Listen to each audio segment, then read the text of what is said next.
Last episode we standardized the categories down to clean yes and no. Now we check the numbers for outliers, values sitting way out past the crowd. A box plot tells the story fast. The box is the middle 50% of customers. The whiskers reach the normal range. Dots beyond them are outliers. The IQR rule draws two fences. Lower fence is Q1 minus 1.5 times the box width. Upper fence is Q3 plus the same. Anything past a fence is flagged. If outliers exist, we cap them, pull extreme values back to the fence. We never delete those rows. They are real customers. The shape tightens, the rows survive.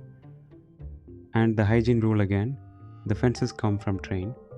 Train decides what normal is. Test gets clipped to train's fences. It never redraws them. Let's compute train fences on total charges and see what we find. After the split, we take train's total charges and find Q1 at 407, Q3 at 3839, and the IQR at 3431.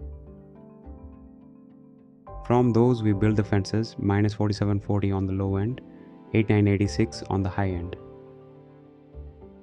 We count how many train values fall outside the fences. The answer is 0. The highest bill is $8685, just inside the upper fence at 8986. Telco's numbers are already clean.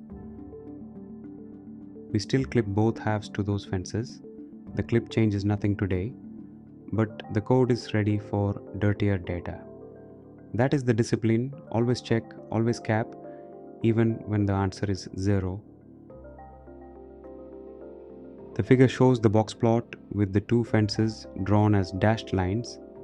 Everything sits inside. 0 outliers. The numbers are checked and clean.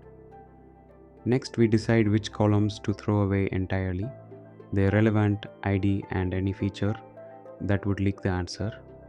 If this was helpful, like and subscribe. If this helped, like and subscribe for more.